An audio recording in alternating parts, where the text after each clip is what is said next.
And this could be as simple as turning somebody on their side, if they're unresponsive, putting them in a recovery position so vomit drains out of their mouth and they don't gurgle on that and die in the meantime.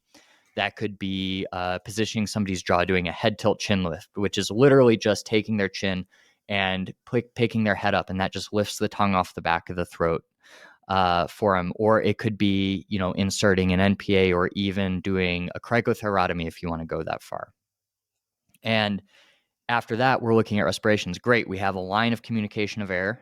Now the next step is are they making use of that? Are they actually breathing through that? Are they able to take a breath in and start exchanging those gases? And this one becomes a little bit harder because you tell people, as a professional responder, I take out a bag valve mask or an advanced airway and I breathe for them. In a civilian world, that's going to look like either mouth to mouth, that which I don't usually recommend because there's a lot of nastiness that comes along with that. But if it's somebody you know and love and trust, you can do that. It can be getting a barrier device and breathing for them, kind of the classic, CPR, breathe for them once every 6 seconds or so, and just ensuring that. Or it might be stimulating them so they breathe. So we do like a painful stimuli, a trap pinch or something. This can be utilized in like an overdose. A lot of times you can stimulate some drive to breathe and have their body take over that function again. So after your respiration, we're going to look at circulation. So in this would be the point where, we could look at CPR for the patient. We're going to do some other things. We might start an IV, give blood products, do a pelvic binder to stop some of that bleeding. I find that C is a lot of times more of the professional realm where we have the tools to intervene. In the civilian world, this would be, doing CPR essentially.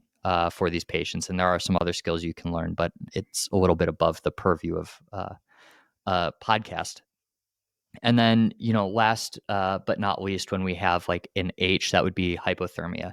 So we underestimate, you have somebody hit by a car on a 92 degree day, a 92 degree Fahrenheit day.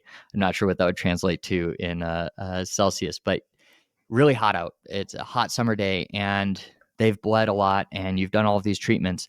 We don't think about hypothermia being a thing, but when you have an insult to the body and you're going into a profound shock state, your body actually becomes what's called poikilothermic. I hate saying that on camera because I always get it wrong, but that's your body starts taking on the ambient temperature. And in the clotting cascade, what our body is trying to do, it starts to break down at about 95 degrees.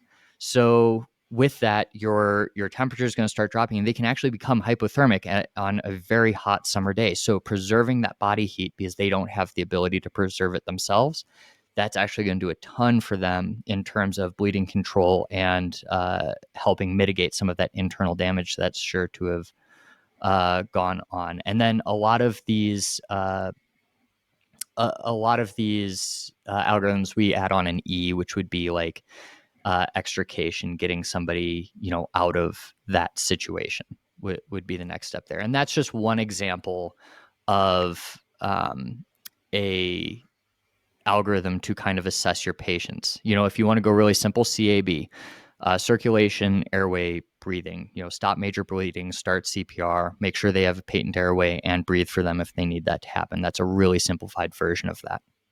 Love it, because that's what we had. It was over here. It was ABC, and then it was you would give, what was it? Was it "Staying Alive" by the Bee Gees? It was like you were to give the compressions to like "Staying Alive."